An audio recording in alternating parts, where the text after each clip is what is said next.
One's life begins to change when their desires transform into concrete actions. You're listening to the Desire to Be podcast, where your desires for your life and relationships become your mastery. I'm your host, Devora Goldberg, and thank you for joining.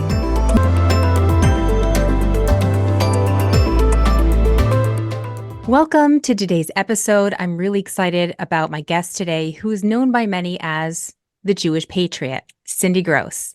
Welcome to the show.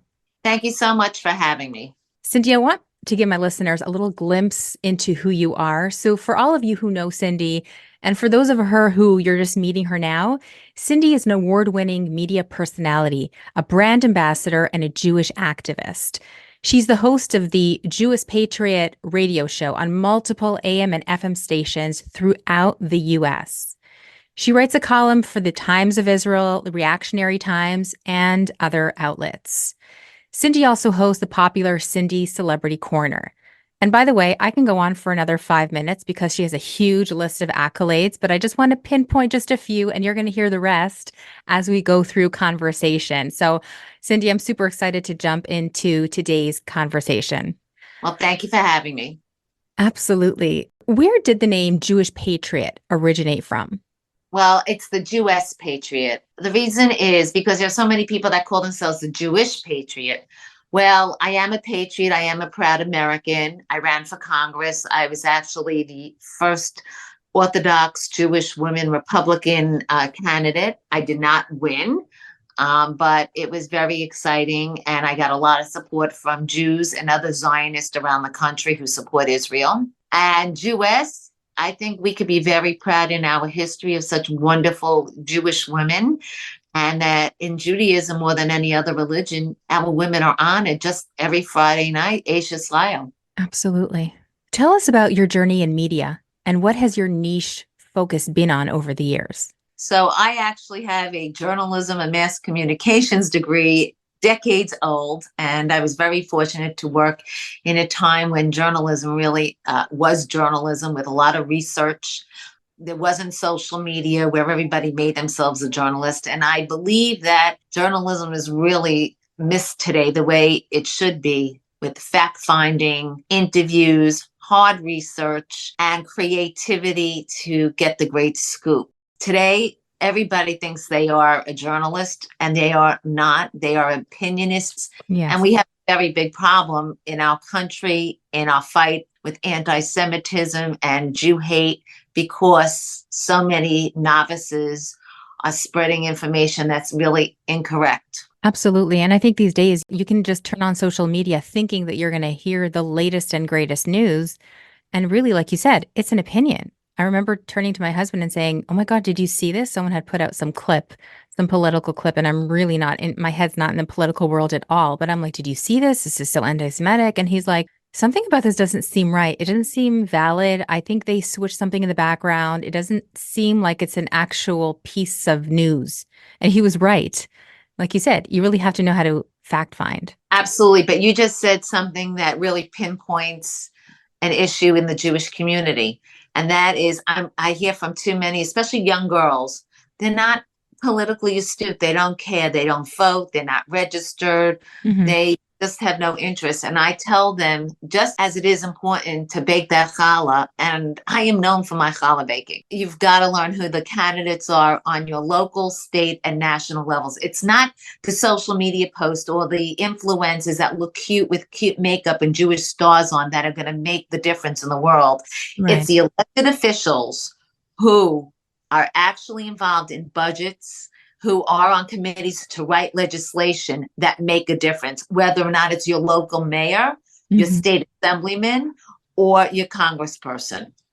So you're saying just know the facts, know what they represent. So when it comes time to vote, your voice is needed. Not when it's time to vote. Every single day, your local infrastructures, today, security for yeshivas, for schools, that's all tied with government leadership.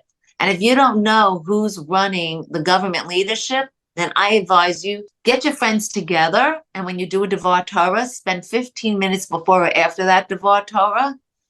Talk about who's in charge, who's running for office, and make appointments to meet them together. They want to meet you, especially on local levels. And the local levels are the people that work out school budgets, library budgets, cultural affairs, work with law enforcement, whether or not it's the police, whether or not it's the auxiliary and even the religious Jewish law enforcement organizations, medical. It's all tied together. Don't look for influences. Get involved with your politicians. That's the biggest mistake Jews are making today. Other minorities have picked it up much faster than we have. Absolutely. For me, I think it brings on a huge emotional aspect. Like people get very heated. I'm this side, I'm that side. And that part of being part of a political conversation, which is heated and it doesn't really affect me to the most part. That's where I've come from. But I definitely see what you're saying. Get yourself educated. See what kind of legislation they're looking to pass. See what they are trying to speak on our behalf as a nation, as a community, and see and make sure that your voice is heard. So I really like that aspect of it. And it does affect you. Don't say it doesn't. It affects you the most. I'm seeing now. I'm seeing now when I speak to you. Tell me about your radio show, The Jewess Patriot. When and why did you start it? Well, I've always been involved in journalism. I've always been involved in public relations and marketing. And I've always been involved in fighting, whether or not fighting for Israel, speaking up against anti-Semitism, education. I have the longest running lawsuit in New York City against the Department of Education and a failing school system. And now education's a hot topic. When I started it, no one wanted to talk about it. If I see something that's not just and I could back it up with fact, I will fight for it. And you'll speak about it and you'll let everyone know. At great expense. And now my show, The Jewess Patriot, I'm the only Orthodox Jewish woman on mainstream media on an AM/FM station regularly in the tri-state area, New York, New Jersey, Connecticut. And I talk about, my tagline is you don't have to be Jewish with Cindy, because before me is a gospel show and after me is a Indian Hindu show. And what I like to do is bring the best of our culture to my audience, which is both Jewish and non-Jewish, and vice versa. I like to learn. Christian Zionists are very big supporters of Israel, and I work with a lot of them. I work on building the bridges between the Black Jewish community, the Hispanic Jewish community, and I like to discuss things that are timely, but I like to look at things with a different twist. I created something called Fashion for Israel, where I have fashion designers, fashion houses, boutiques, even the fashion apps from Israel, from all across the country, joining together. I'm giving them promotion. I'm giving them exposure. Now I'm not collecting money. I'm not involved in that, but each one of them is collecting money for Israel, for one of the organizations that we all know, whether it's Hatzalah, Magen David Adom. I'm giving them that exposure. Where most Jewish influencers and most people in Jewish social media are staying with what I like to call the choir. You don't have to talk to the people who already think like you or act like you.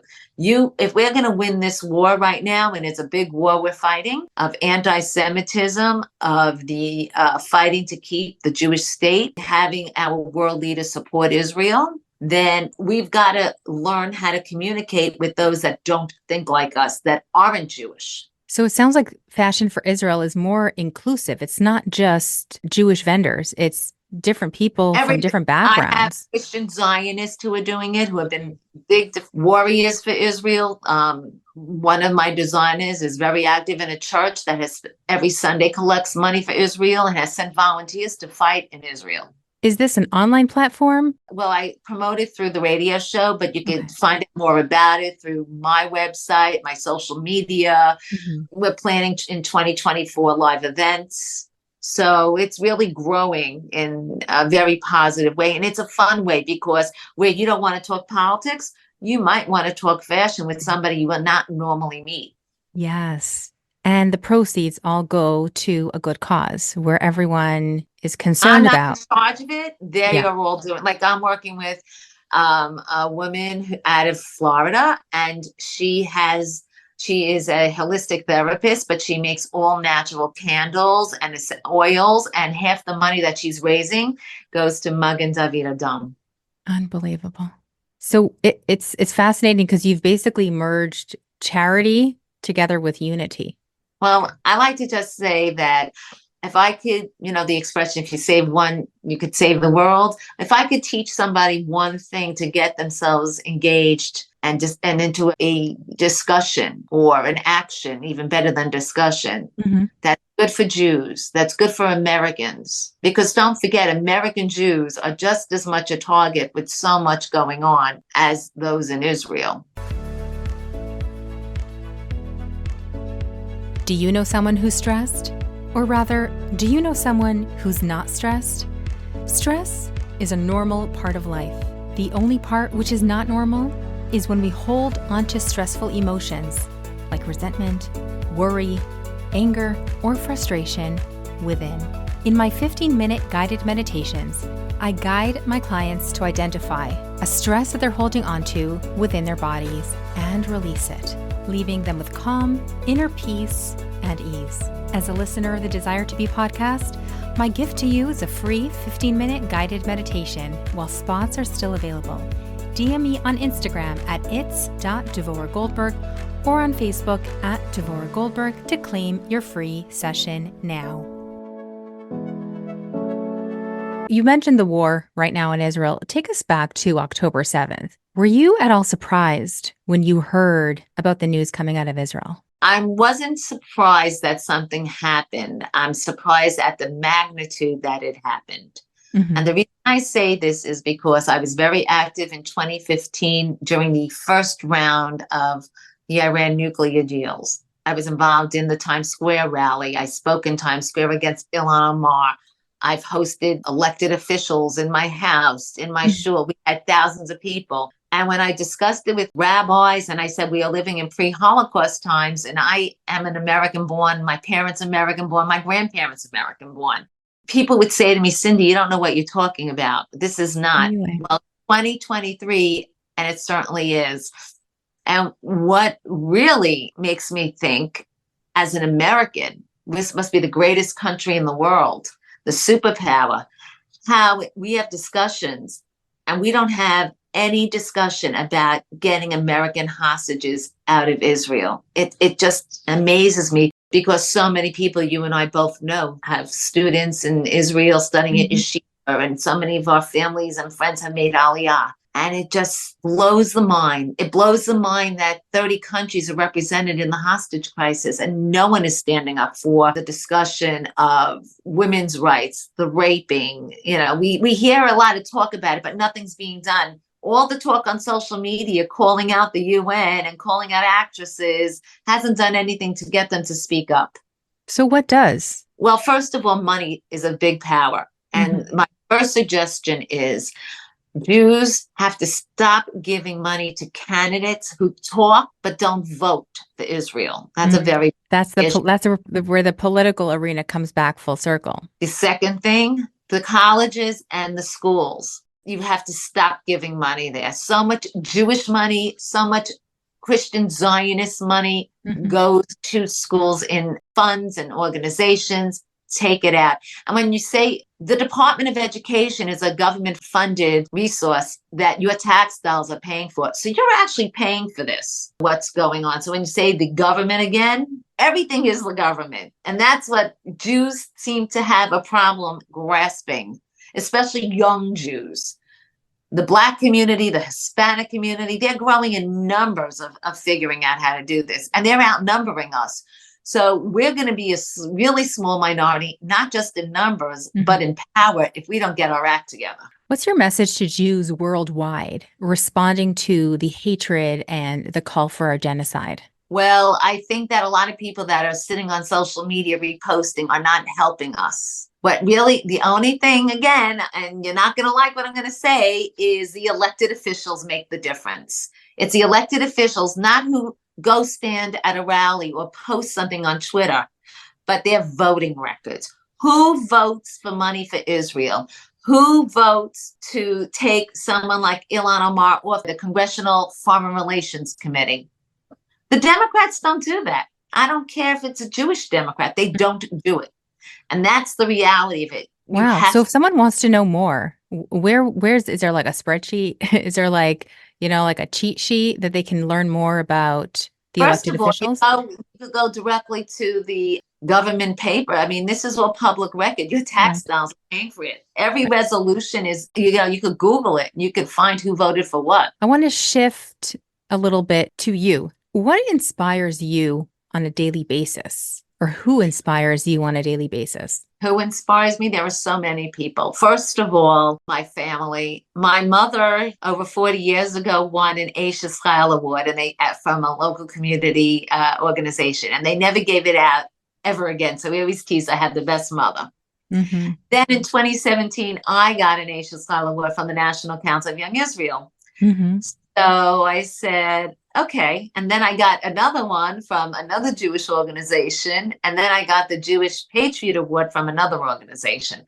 So it really stems from a very strong woman to look up to in my own home. Mm-hmm. Of course, people like Esther. And I always say, look at Esther, especially everybody that you want to talk about as a Jewish heroine, because that was Iran years ago. And look at Iran today. I am a political person. So there are certain people in politics that I do look up to and respect. I will say that as a journalist, I mean, I grew up, of course, admiring people like Barbara Walters. Mm-hmm. You know, she's everybody's icon to learn more.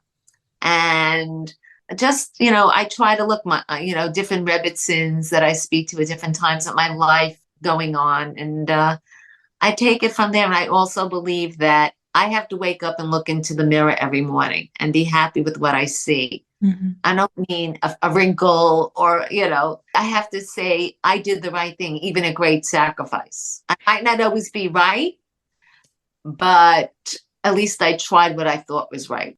And how do you see that play out for yourself? A lot of times I'm proven right. I put a lot of effort into everything I do.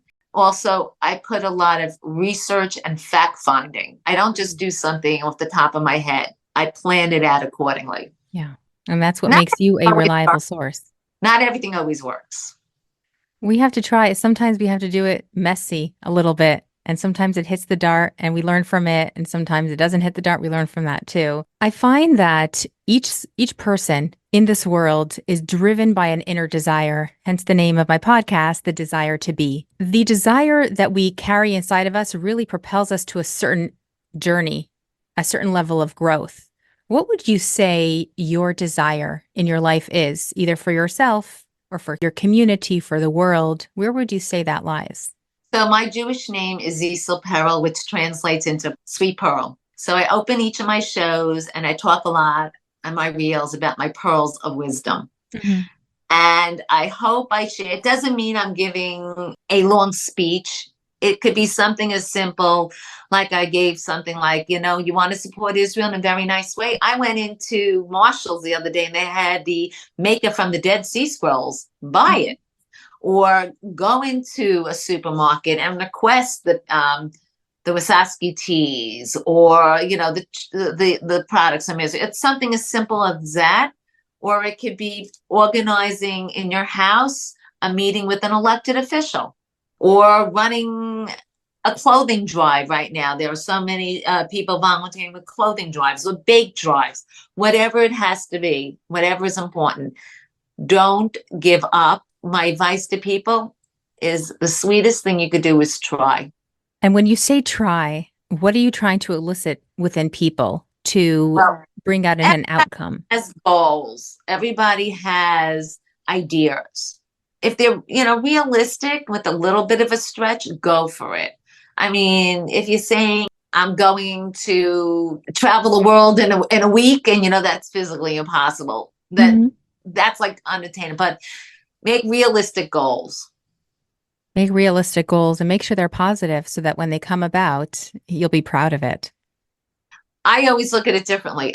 And I just actually spoke about this with someone. I was brought up in a home where very critical thinking came.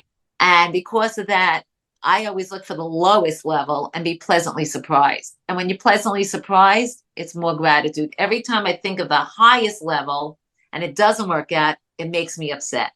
And I notice that is a trend with a lot of people. Mm-hmm. Set realistic goals.